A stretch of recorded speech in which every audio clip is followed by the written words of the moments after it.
இந்த காணொலியை பார்க்க வந்த எல்லாருக்குமே ஒரு அழகான வணக்கம் மக்களே. இன்னைக்கு நம்ம தெலுங்குல ஒரு வித்தியாசமான த்ரில்லர் படமா ரிலீஸ் ஆயிருக்கக்கூடிய ஹேங்மேன் அப்படின்ற ஒரு சூப்பரான படத்தை பத்தி தான் இந்த வீடியோல பார்க்க போறோம். ஸோ வீடியோக்குள்ள போறதுக்கு முன்னாடி இந்த படத்தோட வல்லினை பத்தி சொல்லணும் அப்படின்னா, சிவையா அப்படின்ற படத்தோட நாயகன் தலைமுறையா, அதாவது இவங்களோட தாத்தா காலத்துல இருந்து இப்போ வரைக்கும் இந்த தூக்கிலிடுவாங்க இல்லையா, அந்த தொழிலை ஃபாலோ பண்ணிக்கிட்டே இருக்கும்போது இதால இவரோட பர்சனல் லைஃப்ல பல பிரச்சனைகள் அண்ட் சுத்தி இருக்கிற எல்லாராலையும் ஒரு மாதிரி ட்ரீட் பண்ணப்படுறாரு. இதுக்கு நடுவுல நாட்டையே புரட்டி போடுற மாதிரி ஒரு கேஸ் இவரோட வாழ்க்கைக்குள்ள வர ஆரம்பிக்குது. ஸோ அந்த கேஸை இவர் எப்படி ஹேண்டில் பண்ணார் அப்படின்றது தான் இந்த படத்தோட மீதி கதையா இருக்கும். கட்டாயம் பார்க்க வேண்டிய படம் அப்படின்ற மாதிரி ஒரு லிஸ்ட் வைப்பாங்க இல்லையா, அந்த லிஸ்ட் எடுத்தாங்க அப்படின்னா கண்டிப்பா இந்த படம் இருக்கும். ஏன்னா இதுல சொல்லியிருக்க விஷயங்கள் அந்த மாதிரி இருக்கும். ஸோ கண்டிப்பா இந்த படம் உங்க எல்லாருக்கும் பிடிக்கும் அப்படின்னு நம்பிக்கையில இந்த வீடியோக்குள்ள உங்களை கொண்டு போறேன். இந்த படத்தோட ஸ்டார்டிங் சைட்ல ஒரு வயசான நபர், அதாவது ஒரு அப்பான்னு சொல்லலாம், அவர் அவரோட பையன் கிட்ட ஒரு விஷயத்த சொல்லி கூட்டு போய்கிட்டே இருக்காரு. என்னோட தாத்தா இந்த வெள்ளக்காரன் காலத்திலே முதல்ல இந்த ஹேங்மேன் தொழிலை பார்த்துக்கிட்டு இருந்தார். ஒருத்தரை தூக்கிலிடணும் அப்படின்றதுக்கு முன்னாடி பல விஷயங்களை நம்ம ஃபாலோ பண்ணி வேண்டியிருக்கோம். என்னோட தாத்தா ஒரு எறும்பு கூட துரோகம் பண்ண மாட்டாரா, ஆனா தப்பு பண்ணவங்களை விடக்கூடாது அப்படின்ற மாதிரி மக்கள் எல்லாரும் கேட்கும்போது, தப்பு பண்ணவங்களை தண்டிக்கிறோம் நம்ம ஒரு கடவுள் மாதிரி அப்படின்ற மாதிரி அவர் இந்த தொழிலை என்னோட அப்பா கிட்ட சொல்லி கொடுக்க அப்பா என்கிட்ட சொன்னார். ஸோ தலைமுறையா இந்த தொழில் தொடர்ந்துகிட்டே இருக்கு, உனக்கு தெரிய வேண்டிய பக்கமும் வந்துருச்சு அப்படின்ற மாதிரி அப்பா இது எல்லாத்தையும் சொல்லிக்கிட்டே இருக்கும்போது, இவரோட தாத்தா வெள்ளக்காரன் காலத்துல நிறைய அந்த வேலைகள்லாம் பார்த்தாருன்னு இருக்கும் இல்லையா, அப்ப வெள்ளக்காரன் இவருக்காக ஒரு நிலத்தை கொடுக்க ஆரம்பிக்கிறான். அந்த நிலம் சாதாரண நிலம் கிடையாது, நம்மளோட உயிர் மொத்தமும் அந்த நிலத்துல தாண்டா இருக்கு. ஒவ்வொரு உயிரை நம்ம எடுக்கும் போது என்னோட தாத்தா சொல்லிட்டு போன விஷயங்கள், இங்க ஒரு செடியை கொண்டு வந்து நடணும் அப்படின்றது, இங்க கிட்டத்தட்ட இப்ப 80 செடிகள் இருக்கு அப்படின்ற மாதிரி அப்பா ஒரு செடியை நட்டு வச்சுக்கிட்டே இருக்கும்போது அப்படியே கட் பண்ணா 2012 டிசம்பர் 31 காமிக்கிறாங்க. ஊரே திருவிழா மாதிரி இருக்கு, நியூ இயரை செலிப்ரேட் பண்ணணும் அப்படின்ற மாதிரி ரொம்ப ஜாலியா பரபரப்பா இருந்துகிட்டே இருக்கும்போது அதுல ஒரு ஜோடி, அதாவது ரீசெண்டா இவங்களுக்கு கல்யாணத்தெல்லாம் பிக்ஸ் பண்ணிட்டாங்க. ஸோ செலிப்ரேஷன் எல்லாத்தையும் முடிச்சுட்டு இவங்களோட ஃப்ரெண்ட்ஸ் எல்லாத்தையும் வழி அனுப்பி வச்சுட்டு இவங்க இன்னைக்கு கார் கொண்டு வராததால இவங்களுக்கு தனியா ஒரு ஸ்பேஸ் தேவைப்படுது அப்படின்ற மாதிரி ரோட்ல நடந்துகிட்டே இவங்களோட வாழ்க்கையில இவங்க என்ன பண்ண போறாங்க. அண்ட் வீட்டுல இருக்கவங்க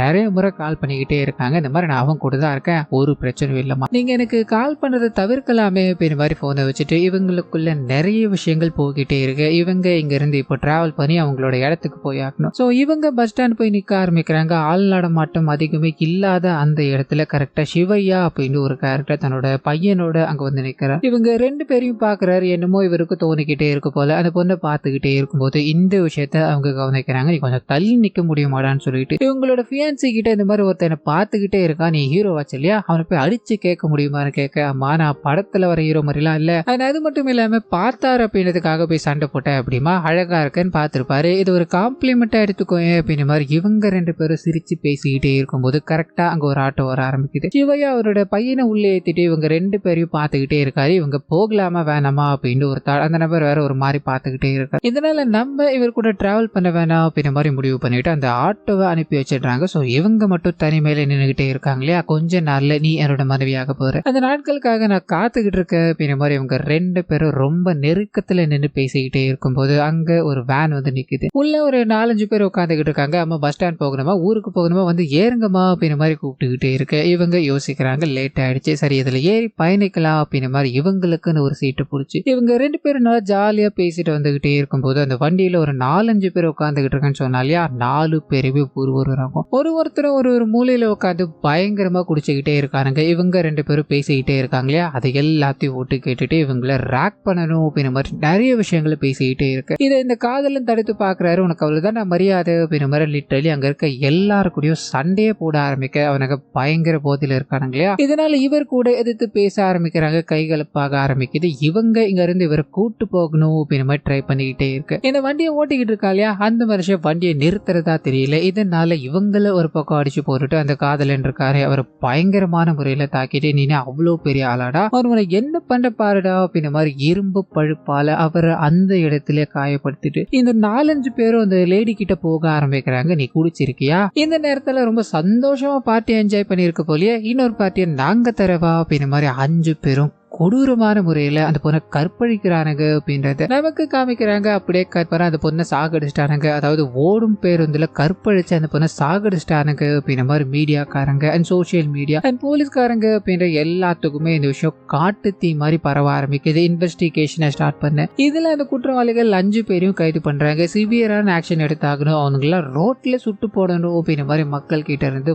பலவிதமான கருத்துக்கள் வந்துகிட்டே இருக்கு. அதுல ஒரே ஒருத்தர் மட்டும், அதாவது இந்த வண்டியை ஓட்டிட்டு இருந்தால டிரைவர், அவர் மட்டும் இந்த பிரச்சனைக்கு பெருசாகிட்டே இருக்கு அப்படின்றதால தூக்கிட்டு ஜெயிலுக்குள்ளே தற்கொலை பண்ணிக்கிட்டு இறந்து போயிட்டார் அப்படின்ற மாதிரியோ. அதுல ஒரு பையன் இருக்கான், அதுல ஒரு பையன் 18 வயசு கீழே இருக்க, அவனை ஜுவனல் கோர்ட்ல ஆஜர்படுத்துறாங்க அப்படின்ற மாதிரியோ. மிச்சம் 3 பேர் இருக்கானுங்க இல்லையா, அவனுங்கள் பிரைம் சஸ்பெக்டா வச்சு இந்த கேஸ் அப்படியே போக ஆரம்பிக்குது. கிட்டத்தட்ட ஒரு 10 வருஷம் இந்த கேஸ் அப்படியே கடந்து போயிடுச்சு. இன்ன வரைக்கும் அவனுங்களுக்கு ஃபைனல் ஜட்ஜ்மெண்ட் அப்படின்றது கொடுக்கவே இல்லை. நிறைய பேர் அவனுங்களுக்கு தூக்கு தண்டனை தான் கொடுக்கணும் அப்படின்ற மாதிரி பல தரப்புல இருந்து பேசிக்கிட்டே இருக்கு. இந்த எல்லா விஷயங்களையும் அந்த சிவா பார்க்காலையா அவர் கவனிச்சுக்கிட்டு இருக்கார். காரணம் என்ன அப்படின்னா, ஒரு ஹேங்மேன், அதாவது இந்த தூக்கிலிடுவாங்க இல்லையா, அந்த வேலைகளை பார்த்துக்கிட்டு இருக்க ஒரு மனுஷன். ஸோ ஸ்டார்டிங்ல காமிச்ச அந்த சின்ன பையன் இவர் தான் அப்படின்றத தெளிவுபடுத்திட்டு, இவரோட கேரக்டர் ஒரு மாதிரி டல்லான கேரக்டர் தான். எந்த விதமான சந்தோஷமோ இவரோட முகத்துல கிடையாது. ஏன்னா இவர் பார்க்குற வேலை அந்த மாதிரி ஒரு உயிர் எடுத்து இவரால் சந்தோஷமா இருக்க முடியுமா? இதனால இவரோட வாழ்க்கையே அப்படிதான் ஓடிக்கிட்டு இருக்கு அப்படின்றத ஒரு சில விஷயங்கள் மூலமா நமக்கு காமிச்சிட்டு, இவரோட பையனுக்கு இன்னைக்கு 18வது பிறந்த நாளா இருக்கும். இதனால அவர் ரொம்ப சந்தோஷமா இருக்கும்போது என் கூட வர முடியுமாடா அப்படின்ற மாதிரி ஜெயிலுக்கு கூட்டு போக ஆரம்பிக்கிறாரு. அந்த ஜெயில இருக்கவங்க, அதாவது அந்த ஜெயில வேலை செய்யறவங்க இவருக்கு ஒரு 5000 ரூபாய் பணத்தை கொடுக்கணும் போல. போன வாட்டி ஒரு 500 ரூபாய் எக்ஸ்ட்ரா வாங்கிட்டு போயிட்டார். இதனால கரெக்டா 4500 ரூபாய் கொடுக்கும்போது, நீங்க அடுத்த வாட்டி எடுத்துக்கலாம் இல்லையா, ஃபேமிலியில கொஞ்சம் பணம் தேவைப்படுதுன்னு சொல்லும்போது, யோ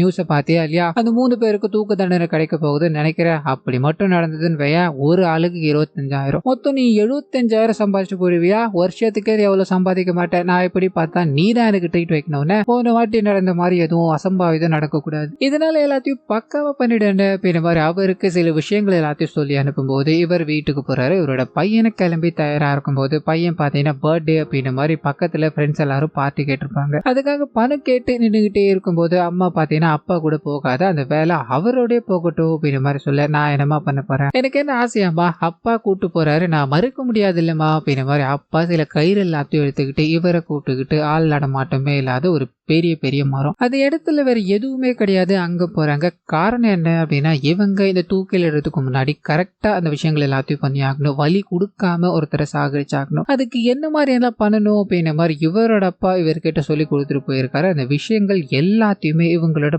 பையனுக்கு இவர் சொல்லி கொடுத்துக்கிட்டு இருக்காரு. காரணம் என்ன அப்படின்னா, எனக்கு 18 வயசா இருக்கும்போது என் அப்பா இதை என்கிட்ட சொல்லி கொடுத்தார். உனக்கு இன்னைக்கு 18 வயசுரா, அதனால என்னோட கடமையை நான் இங்க பண்ணிக்கிட்டு இருக்கேன். உனக்கு அப்பாவோட தொழில பண்ணணுமா அப்படின்ற மாதிரி கேட்க, இவருக்கு ஒரு போலீஸ் அதிகாரி ஆகணும், இல்ல ஒரு நல்ல கவர்மெண்ட் வேலைக்கு போகணும் அப்படின்றது ஆசை. எனக்கு இதுல எல்லாம் உடன்பாடு இல்ல பாரு சொல்ல, இந்த மாதிரி கேட்கறதுக்கு நான் உங்ககிட்ட இருந்தேன். என்னோட அப்பா இருக்கா இல்லையா, அதை கேட்கவே இல்லடா. முடிவுகளை நீயே தாண்டா எடுத்துக்கணும். அவன் உனக்கு எக்ஸாம்ல இருந்ததுல அதெல்லாம் ஒழுங்கா பண்ணி ஆடான்னு கேட்கும்போது, அப்பா என்னோட ஃப்ரெண்டு பிட் எடுத்துட்டு வந்தான்ப்பா, அதை நான் பக்காவா பார்த்து எடுத்துட்டேன்னு சொல்ல, இவருக்கு இதுல உடன்பாடு இல்ல. நீ நல்லா படிக்கணும்டா, பிட் அடிச்சு எழுதுன அப்படின்னா உன்னால ஒண்ணுமே பண்ண முடியாதுடான்னு சொல்லிட்டு, இப்போ அவங்க கரெக்டா இது ஒர்க் ஆகுதா அப்படின்ற மாதிரி செக் பண்ணணும். அது மட்டும் இல்லாம ஒருத்தரை சாகடிக்கணும் அப்படின்னா அவர் தப்பே பண்ணியிருந்தாலும் நம்ம இது ஒரு வேலை. இதனால விருப்பு வெறுப்பு இல்லாம ஒரு உயிரை நம்ம எடுக்க போறோம். நல்ல உயிரோ கெட்ட உயிரோ வலி இல்லாம எடுத்தாகணும் அப்படின்ற மாதிரி கயிறை ஒரு இடத்துல போடணும். அந்த இடத்துல போகும்போது அவங்க இமைக்கிறதுக்குள்ள, அதாவது அந்த வலியை ஃபீல் பண்றதுக்குள்ள இறந்து போயிடுவாங்க அப்படின்ற மாதிரி நிறைய விஷயங்கள இங்க ஒன்னு ஒன்னா சொல்லிக்கிட்டே இருக்கும்போது பேரலா இவரோட அப்பா கிட்டையும் போக ஆரம்பிக்குது. அவர் என்ன பண்ணுவார் அப்படின்னா, கயிறு முழுக்க வாழைப்பழத்தை தடவுவார். ஏன்னா சாகும்போது சாகுறவங்களுக்கு அந்த கயிறு வலி பெருசா இருக்கக்கூடாது அப்படின்றதுக்காக. ஸோ ஒவ்வொரு விஷயங்களையும் பார்த்து பார்த்துதான் இந்த எல்லாத்தையும் பண்ணிக்கிட்டு இருக்காங்க அப்படின்ற மாதிரியும். பிரசன்ட்ல அதை எல்லாத்தையும் முடிச்சுட்டு ஒரு பெரிய பொம்மை மாதிரி ரெடி பண்ணியிருக்காங்க. அந்த பொம்மை எடுத்துக்கிட்டு வீட்டுக்கு போறாங்க. அம்மா பயங்கரமான திட்டுக்கள், இது எல்லாத்தையும் எதுக்காகடா வீட்டுக்கு கொண்டு வரீங்க, இதை நான் வீட்டுக்குள்ள அனுமதிக்க மாட்டேன் அப்படின்ற மாதிரி அவங்க ஒரு பக்கம் பேசிக்கிட்டே இருக்க, அந்த சமயத்துலதான் இவருக்கு போலீஸ் ஸ்டேஷன்ல இருந்து கால் வர ஆரம்பிக்குது. நீ உடனடியா வந்தாகணுயா, நீ நியூஸை பாத்தியா இல்லையா அப்படின்ற மாதிரி சொல்ல, அந்த 3 பேருக்கும் தூக்கு தண்டனையை விதிச்சிட்டாங்க. ஸோ அதுக்கான வேலைகள் நடக்க ஆரம்பிக்கணும் அப்படின்ற மாதிரி சொல்ல, ஜெயிலுக்குள்ள அந்த 3 பேருக்குமே உங்களை அதிகாலை ஒரு 6:30 மணி அளவுல தூக்கிலிட போறாங்க அப்படின்ற செய்தியை வாசிச்சுட்டு போகும்போது அந்த 3 பேருமே அடிச்சுக்க ஆரம்பிக்கிறானுங்க. அன்னைக்கு மட்டும் நீ ஒழுங்கா இருந்த அப்படின்னா இதெல்லாம் நமக்கு நடந்திருக்குமாடா அப்படின்ற மாதிரி மாத்தி மாத்தி சண்டை போட்டுக்கிட்டே இருக்க, அங்க இருக்க எல்லாருமே ஓடி வந்து தடுக்கிறாங்க. இன்னொரு பக்கத்துல நாயகன் கிட்ட போக ஆரம்பிக்குது. 3 பேருக்கு தண்டனை கொடுத்தாகணும் அப்படின்ற மாதிரி ஒரு சூழல்ல இவர் உட்கார்ந்துகிட்டே இருக்கும்போது பயங்கரமா ஃபீல் பண்றாரு. ஏன்னா ஒரு உயிர் எடுக்கிறது சாதாரண விஷயம் கிடையாது. அவனுக்கு என்னதான் தப்பு பண்ணியிருந்தாலும் அவனுங்களை கொல்றது மூலமா இங்க தப்போட எண்ணிக்கை குறையும் அப்படின்றது இருக்குல்ல. இருக்கு இல்லையா, அது முட்டாள் தானோ, தப்பு பண்றவன் பண்ணிட்டே தான் இருக்க போறா அப்படின்ற மாதிரி இவர் கூட இருக்கவர்கிட்ட சொல்லிக்கிட்டே இருக்கும்போது அந்த பொண்ணு சாகும்போது எவ்வளவு வலி அனுபவிச்சிருக்கோ அதெல்லாம் அவங்களுக்கு தேவைதானே, இதெல்லாம் நல்லது தானையா அப்படின்ற மாதிரி அந்த மனுஷன் சொல்லும் போது இவருக்கு பட்டுன்னு ஒரே ஒரு விஷயம் தான், அந்த பொண்ணுக்கு அசம்பாவிதம் நடக்கிறதுக்கு முன்னாடி இவர் அந்த இடத்துல அந்த பொண்ணை பார்த்துக்கிட்டே இருந்தார் அப்படின்ற மாதிரி இருக்கு இல்லையா, அது தோண ஆரம்பிக்குது. அதுக்கான காரணம் என்ன அப்படின்னா இவருக்கு தன்னோட பொண்ணு மாதிரி அவங்க தெரிய ஆரம்பிக்கிறாங்க. ஸோ அந்த லேடி போட்டுக்கிட்டு இருந்த ட்ரெஸ் இருக்கு இல்லையா, அதே மாதிரி ட்ரெஸ்ஸை தான் இவங்களோட பொண்ணு போட்டுக்கிட்டு இருந்திருப்பாங்க. சொல்ல போனா அது அவங்களுக்கு ரொம்ப பிடிச்ச ட்ரெஸ் அப்படின்ற மாதிரி இருக்கும். ஸோ அப்பாவோட குழந்தை ரொம்ப சந்தோஷமா தான் இருக்கு. எங்க போனாலும் சரி அவங்களோட அப்பாவோட தான் பயணப்பட்டுக்கிட்டு இருப்பாங்க அப்படின்ற மாதிரி இருக்கும். திடீர்னு ஒரு நாள் அவங்களுக்கு உடம்புக்கு முடியாம போயிடுது. என்ன பண்றதுன்னு தெரியாம ஒரு ரொம்ப கஷ்டத்துல இருக்கும்போது அந்த சமயத்துல தான் ஒருத்தர் தூக்குல போடணும் அப்படின்ற மாதிரி தண்டனை நிறைவேற ஆரம்பிக்குது. இது நாயகன் கையில வரும்போது அந்த நபரை பத்தின ஒரு சில விஷயங்கள் நமக்கு தெரியுது. ஸோ அந்த மனுஷன் ஜெயிலுக்குள்ள ரொம்ப நல்லா இருக்காரு. ஒரு சின்ன பொண்ணை அபியூஸ் பண்ணி கொலை பண்ணிட்டார் அப்படின்றதுக்காக கேஸ் எல்லாத்தையும் விசாரிச்சு அவருக்கு தூக்கு தண்டனை கொடுத்திருக்காங்க. இதுல எதிர்மறையான 2 விஷயங்கள் இருக்கு. அவர் தப்பு பண்ணியிருக்கார் பண்ணல அப்படின்ற மாதிரி 50-50% நின்றுகிட்டே இருக்கு. இது நாயகனுக்கு ஒரு மாதிரி உறுத்திக்கிட்டே இருக்கு. சார் அவர் தப்பு பண்ணல அப்படின்னா என்ன சார் பண்றதுன்னா அவரை கொலை பண்ணிட்டு அந்த குற்ற உணர்ச்சியோட வாழ முடியுமா சார், அவருக்கு பெட்டிஷன் போட அனுமதி கொடுக்கலாமே, சாகிற வரைக்கும் ஜெயிலுக்குள்ளே இருக்கலாம் அப்படின்ற மாதிரி சொன்னா கூட அவர் தப்பு பண்ணல அப்படின்ற மாதிரி இவரால் நிரூபிச்சுட்டு போக முடியும் இல்லையா. இப்ப அவசரமா தூக்குல போட்டா அது எல்லாமே தப்பாயிடும் இல்லையான்னு கேட்கும் போது எதிரில் இருக்க போலீஸ்காரர் செம்ம கடுப்பாயிட்டாரு. இந்த டர்ட்டியான வேலையை பாக்குறதுக்கு ஒரு டர்ட்டியான ஆள் அப்படின்னா அது நீ மட்டும்தான், அதை தவிர இந்த மாதிரி பேசுற இல்லையா, இதுல உனக்கு எனக்கும் எந்த விதமான லிங்கும் இருக்கவே கூடாது, நாங்க சொல்ற வேலையை நீ பார்த்துட்டு போகணும், தேவையில்லாததெல்லாம் பேசக்கூடாது அப்படின்ற மாதிரி இவரை திட்டிட்டு இவர்கிட்ட அந்த வேலைகளை கொடுக்க ஆரம்பிக்கிறாங்க. வேற வழியே இல்லாம இவர் தப்பு பண்ணியிருக்காரா பண்ணலையா அப்படின்ற எதுவுமே தெரியாம அந்த மனுஷனை தூக்குல போடும்போது இவருக்கு பயங்கர சோகமா இருக்கு. அதே சோகத்தோட வீட்டுக்கு போகும்போது தான் இவரோட குழந்தையும் இந்த உலகத்தை விட்டு பிரிஞ்சிட்டாங்க அப்படின்றது தெரிய ஆரம்பிக்குது. மனுஷன் ஒரு மாதிரி உடஞ்சு போயிட்டார். தனக்கு எல்லாமுமா இருந்தா தன்னோட பொண்ணை இழந்துட்டோமே அப்படின்ற மாதிரி ஒரு மாதிரி சோகமா இருக்கும்போது அப்பதான் அந்த கடத்தப்பட்டு கற்பழிக்கப்பட்டாங்க இல்லையா அந்த பெண்ணை பாக்குறாரு. ஸோ அன்னைக்கு நைட்டு இவங்களை பார்த்துக்கிட்டே இருந்ததுக்கான காரணம் இதுதான் அப்படின்ற மாதிரி இங்க பிரசன்ட்ல இந்த விஷயங்கள் எல்லாமே இவர் நினைச்சு பார்த்துக்கிட்டே இருக்கும்போது அடுத்த நாள் காலையில இவர் அந்த 3 பேருக்கும் தூக்கு தண்டனை போட்டாகணும். இதனால இவர் கிளம்ப ஆரம்பிக்கிறாரு. கிளம்புறதுக்கு முன்னாடி இவரோட மனைவி கிட்ட நான் நம்மளோட லேண்டை விற்கிறதுக்கான எல்லா ஏற்பாடுகளையும் பண்ணிட்டு அந்த பணத்தை எடுத்துக்கிட்டு நம்மளால கடன் வாங்கியிருக்கோம் இல்லையா, அந்த கடன் எல்லாத்தையும் கொஞ்சம் கொஞ்சமா அடைச்சிக்கிட்டே இருமா, எனக்கு ஏதாவது ஆச்சு அப்படின்னா ஒன்னும் கவலைப்படாதுமா, எதுவா இருந்தாலும் பார்த்துக்கலாம் அப்படின்ற மாதிரி என்னைக்கும் இல்லாம இன்னைக்கு ஒரு வித்தியாசமான முறையில பேசிட்டு அங்க போக ஆரம்பிக்க அந்த 3 பேரையும் கொண்டு வர ஆரம்பிக்கிறாங்க. ஒவ்வொருத்தரும் ஒரு ரியாக்ஷன்ல நின்றுகிட்டே இருக்கும்போது அங்க எல்லாரும் நின்றுகிட்டு இருக்காங்க. கரெக்டா 6 மணிக்குள்ள இந்த விஷயங்கள் எல்லாத்தையும் பண்ணி ஆகணும்னு காத்துக்கிட்டே இருக்க மீடியாக்காரங்க அப்டேட்காக வெளியில வெயிட் பண்ணிக்கிட்டே இருக்கும்போது அங்கதான் ஒரு பயங்கரமான சம்பவம் நடக்க ஆரம்பிக்குது. ஒருத்தரையா தூக்குல போடணும் அப்படின்ற மாதிரி முடிவு பண்ணிட்டு அவங்கள தூக்குல போறதுக்கு முன்னாடி ஒருத்தரோட முகத்தை மூடுவாங்கன்னு இருக்கும் இல்லையா, இந்த வாட்டி இந்த வருஷம் முகத்தையே மூடாம அப்படியே தூக்குல போடலான்னு போக அங்க இருக்க எல்லாருக்கும் ஒரு மாதிரி இருக்கு. யோ போன வாட்டி ஏதோ ஒரு பிரச்சனை பண்ண அப்படின்றதுக்காக தான் இதெல்லாம் பண்ணிக்கிட்டு இருக்கேன், எதுக்காக இதை பண்ணிக்கிட்டு இருக்கேன், அவனோட முகத்தை மூடலையான்னு கேட்கும் போது அந்த துணியை நான் மறந்து வச்சிருக்கேன் சார், அது மட்டும் இல்லாம அவன் எப்படி சாகுறா அப்படின்றதான் நீங்க பாருங்களேன், இது அவ்வளவு பெரிய பிரச்சனை ஒன்றும் இல்லைல்ல அப்படின்ற மாதிரி சொல்லிட்டு அங்க இருக்க எல்லாரும் முன்னாடியும் மௌனமா நின்றுகிட்டே இருக்கும்போது நேரங்கள் செல்ல ஆரம்பிக்குது. யோ அவன் என்ன அந்த மாதிரி பேசிக்கிட்டு இருக்கான், சரி தூக்குல போட்டு தொலையா அப்படின்ற மாதிரி அங்க இருக்க ஒருத்தர் பேசும்போது இது டர்ட்டி ஜாப் அப்படின்ற மாதிரி அந்த போலீஸ்காரர் சொன்னார். டர்ட்டி ஜாபை யார் வேணா பண்ணலாம் இல்லையா, அவங்களால ஒருத்தரால பண்ண முடியுமான்னு கேட்க அங்க இருக்க எல்லாரும் தயங்குறாங்க. ஒரே ஒரு பப்ளிக் ப்ராசிக்யூட்டர் மட்டும் இதை நானே பண்றேன்னு போகும்போது அவருக்கு கை அதுல போகுது. ஆனா அதுல இழுக்கணும் அப்படின்ற தைரியம் மட்டும் இவருக்கு சுத்தமா இல்லை. இதனால ஒரு மாதிரி நின்றுகிட்டே இருக்கும்போது மேல் இடத்துல இருந்து கால் வந்துகிட்டே இருக்கு, நம்ம இதை சீக்கிரமா எக்ஸிக்யூட் பண்ணி ஆகணும், எங்களுக்கு உன்னை விட்டா வேற வழி கிடையாது, இதை பண்ணியான்னு ரிக்வஸ்ட் பண்ணி கேட்கும்போது இவர் அவன் அப்படியே எல்லாரும் முன்னாடி தூக்கிலிட ஆரம்பிக்க அங்கதான் ஒரு விஷயத்த பண்ணியிருக்கார். இவருக்கு எப்படி ஒரு மனுஷனோட உயிர் எடுக்கணும் அப்படின்றது நல்லாவே தெரியும். ஆனா இந்த வாட்டி இவரோட உயிரை எடுக்க கூடாது அப்படின்றதுக்காக வேற ஒரு இடத்துல அந்த தூக்கு கயிறை வச்சு அவரை தொங்க விடும்போது அவரோட உடம்புக்குள்ள பல்ஸ் இன்னும் இருந்துகிட்டே தான் இருக்கு. கிட்டத்தட்ட ஒரு 4 மணி நேரம் கழிச்சுதான் பல்ஸ் குறைஞ்சு அவர் சாவார் அப்படின்ற மாதிரி இருக்கும். ஸோ டாக்டர் செக் பண்ணி எல்லாத்தையும் எதுக்காக பண்ணிக்கிட்டு இருக்க, அவரை நீ சாகடிக்கிறது விட்டுட்டு ஏன் இதை எல்லாத்தையும் பண்ணிக்கிட்டு இருக்க அப்படின்ற மாதிரி பல கேள்விகளை கேட்டுக்கிட்டே இருக்கும்போது அப்பதான் வெளியில இருக்க எல்லாருக்குமே ஒரு ஃபிளாஷ் நியூஸ் ஒன்று கிடைக்க ஆரம்பிக்குது. நாயகனோட பையன் அங்க நின்றுகிட்டு இருக்கா இல்லையா, அவரோட போன்ல நடக்கிற எல்லா விஷயங்களையுமே யூடியூப்ல லைவ் போட்டுக்கிட்டே இருக்காரு. அதாவது இது ஒரு அஃபென்சிவான விஷயம், அதை லைவ் போட்டுக்கிட்டே இருக்கும்போது எல்லா மக்களும் இதை பார்க்க ஆரம்பிக்கிறாங்க. உள்ள அப்படி என்னதான் நடக்குது அப்படின்ற கியூரியாசிட்டியில ஒருத்தரும் இதை பார்த்து வியந்து போய் நின்றுகிட்டே இருக்கும்போது மீடியாக்காரங்களும் இதை லைவ் போட்டு பரபரப்பா பேசிக்கிட்டே இருக்கும்போது இங்க உள்ள நடக்கிற விஷயங்களுக்குள்ள போக ஆரம்பிக்குது. அடுத்த ஆளை கொண்டு வந்து நிறுத்தும் போது அவனுக்கு நம்ம தப்பு பண்ணிருக்கோம் அப்படின்ற எண்ணம்லாம் சுத்தமா கிடையவே கிடையாது. ஏன்னா சாகுறது அப்படின்ற மாதிரி முடிவாயிடுச்சு இல்லையா? இதனால அப்படியே நான் தப்பு பண்ண கிடையாதுன்னு நின்றுகிட்டே இருக்கும்போது அவங்கிட்ட போய் இவர் ஒரே ஒரு கேள்விதான், அதாவது ஒரு பெரிய கேள்வியா கேட்க ஆரம்பிக்கிறாரு. அங்க இருக்க எல்லாருமே இது தேவைதானா, நீ ஆக வேண்டிய வேலையை பாரியா, நிறைய போன் கால்லாம் வந்துகிட்டு இருக்குன்னு சொல்ல இவங்க 6:30 மணிக்கெல்லாம் அதை பண்ணி ஆகணும், இதனாலதான் மேலிடத்துல இருந்து போன் பண்றாங்க போல அப்படின்ற மாதிரி யாரோட காலையும் எடுக்கல. அண்ட் வெளியில இருக்க எல்லாருமே கதவு தட்டிக்கிட்டே இருக்காங்க. இந்த விஷயங்களை எக்ஸிக்யூட் பண்ணாம அவங்கள பார்க்க கூடாது அப்படின்ற மாதிரி ஒரு ரூலே இருக்கு போல. இதனால இவங்க வெளியாட்களோட கம்யூனிகேட் பண்ணாம எங்க நாயகன் பேசுற விஷயங்களை வேற வழியே இல்லாம கேட்க ஆரம்பிக்கிறாங்க. அந்த தூக்கிலிட போறாரு இல்லையா, அவர்கிட்ட போய் உன்கிட்ட, அதாவது உனக்கு இப்ப கல்யாணம்னு வைங்க, உனக்கு தேவையான எல்லா விஷயங்களுமே மண்டபத்துல ரெடியா இருக்கு, நீ வந்து தாலி கட்டினா மட்டும் போதும், அப்போ நீ பயங்கரமான மழையில ஒரு மரத்துக்கு கீழே மாட்டிக்கிட்ட, என்ன பண்ணுதுன்னு தெரியாம இருக்கும்போது ஒரு வயசானவர், நடக்கவே முடியாதவர், அவர் கையில கொடை இருக்கும்போது நீ என்ன பண்ணுவேன்னு கேட்க,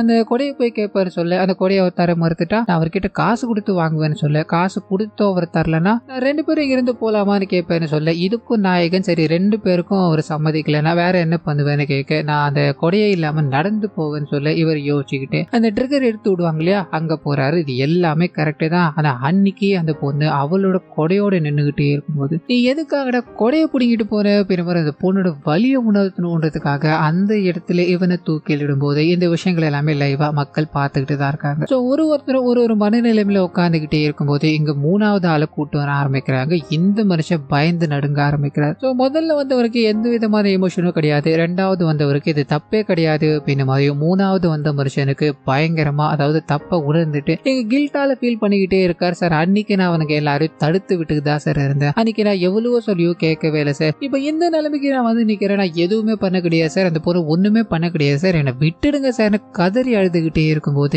இங்க இவருக்கு தூக்கு தண்டனை நிறைவேற்றுறாங்க அப்படின்னு மாதிரியும் நாயகன் இந்த விஷயங்கள் எல்லாத்தையும் பேசிக்கிட்டே இருக்கும்போது இங்க மக்களுக்கு இந்த தூக்கு தண்டனை அப்படின்றது ரொம்ப சர்வசாதாரணமா போயிடுச்சு. தப்பு பண்ணவனுங்களை கொலை பண்ணணும், தூக்கில போடணும் அப்படின்னு மாதிரி சொல்லிக்கிட்டே இருக்காங்க. அந்த விஷயங்கள் இங்க நடந்தது அப்படின்னா தப்பு செய்யறவங்களோட பர்சன்டேஜ் குறையுமா அப்படின்னு மாதிரி கேட்டா அதுக்கான பதில் யார்கிட்டயுமே கிடையாது. என்னோட தாத்தாவோட தாத்தா காலத்துல இருந்து நம்ம இந்த விஷயங்களை பண்ணோம் அப்படின்னா கெட்டவங்க தண்டிக்கப்படுறாங்க அண்ட் கெட்டது குறையும் அப்படின்ற ஒரு விஷயத்தாலதான் பண்ணிக்கிட்டு இருக்காங்க. ஆனா இப்ப இருக்க சூழல்ல அது கொஞ்சம் கூட உண்மையே கிடையாது. கெட்டது அப்படின்றது குறையவே போறது கிடையாது. இங்க இருக்கிற விஷயங்கள் அந்த மாதிரி இருக்கு. கெட்டதை தடுக்கணும் அப்படின்றதுக்கு இங்க எதுவுமே கிடையாது. கெட்டது நடந்தது அப்படின்னா தான் பனிஷ்மெண்ட் எக்கச்சக்கமா இருக்கு. கெட்டதை தடுக்கணும் அப்படின்றதுக்கு என்ன பண்ணலாம், சின்ன வயசுல இருந்தே அவங்களுக்கு நிறைய நல்ல பழக்கங்களை கத்து கொடுத்துக்கிட்டு இருக்கலாம். அது இங்க தவறதாலதான் இத்தனை விஷயங்கள் நடந்துகிட்டே இருக்கு. இன்னும் எத்தனை மரண தண்டனைகள் நடந்துகிட்டே இருந்தாலும் இது இங்க நிக்க போறதே கிடையாது அப்படின்னு மாதிரி சொல்ல இந்த விஷயம் அப்படியே எக்ஸ்போஸ் ஆக ஆரம்பிக்குது. மீடியாக்காரங்க எல்லாருமே லைவா டெலிகாஸ்ட் பண்ணி விட்டாங்க இல்லையா, அஜாக்கிரதை காரணமாக அங்க இருக்க கவர்மெண்ட் ஆபீசர் எல்லாரையுமே ஒரு 6 மாசத்துக்கு சஸ்பெண்ட் பண்றாங்க. அண்ட் இங்க இருந்த நாயகன் அவரோட பையனை அரெஸ்ட் பண்ணி கோர்ட்டு கூட்டு போக ஆரம்பிக்கிறாங்க. கோர்ட்டுக்கு அகைன்ஸ்டான இந்த விஷயங்கள் எல்லாத்தையும், அதாவது சிஸ்டமுக்கு அகைன்ஸ்டான இத்தனை விஷயங்களை பண்ணிட்டாரு. கோர்ட்டுக்குள்ள, அதாவது தூக்கு தண்டனை நடக்கிறப்ப என்ன நடக்குது அப்படின்ற விஷயங்கள் எல்லாத்தையும் இவங்க கேமரா மூலமா மக்களுக்கு காட்டிட்டு அண்ட் மக்களுக்கு பயத்தை ஏற்படுத்திட்டாங்க அப்படின்னு மாதிரி இவங்க மேல ஒரு சில வழக்குகள் பதிய ஆரம்பிக்க இவங்க பேசுற விஷயங்கள் அப்படின்னு ஒண்ணு இருக்கு இல்லையா, இது மக்களோட நல்லதுக்காக மட்டும்தான் பேசியிருக்காரு அப்படின்றதுக்காக இவங்க 2 பேருக்கும் தண்டனை காலத்தை குறைக்க ஆரம்பிக்கிறாங்க. அதாவது கொஞ்சமா குறைக்க ஆரம்பிக்கிறாங்க. அப்படியே கற்பனா இவங்க மீடியா முன்னாடி வந்துகிட்டே இருக்கும்போது மீடியாக்காரங்க எக்கச்சக்கமான கேள்விகள், இந்த விஷயங்கள் எல்லாத்தையுமே மக்கள் முன்னாடி பண்றது மூலமா நீங்க என்ன கொண்டு போக பாக்குறீங்க அண்ட் குற்றங்களை குறைய வைக்கணும் அப்படின்ற மாதிரி நிறைய விஷயங்களை பேசுனீங்க இல்லையா, நீங்க பேசுனதால இங்க குற்றங்கள் குறையுமா அப்படின்ற மாதிரி பல கேள்விகளை வைக்கும் போது அவர் ஒரே ஒரு விஷயம் தான், இந்த விஷயங்கள் நடக்குமா நடக்காதா அப்படின்றது தெரியாது, ஆனா என்ன மாதிரி ஒரு தூக்கு தண்டனை நிறைவேற்றுற ஒரு ஆள் இனிமேல் இந்த இடத்துக்கு வரக்கூடாது அப்படின்றத சொல்ல இதை எல்லா மக்களும் யோசிக்க ஆரம்பிக்கிறாங்க. இத்தோடவே இந்த படத்தை முடிக்கிறாங்க அப்படின்னு மாதிரி இருக்கும். ஸோ கண்டிப்பா இந்த படமும் என்னோட வாய்ஸ் ஓவரோ உங்களுக்கு பிடிச்சிருக்கும் அப்படின்னு மாதிரி நம்புறேன். இந்த வீடியோல ஏதாவது நிறைய குறைகள் இருந்தது அப்படின்னா அதை மறந்துடாம கமெண்ட்ஸ்ல பதிவிட்டுருங்க.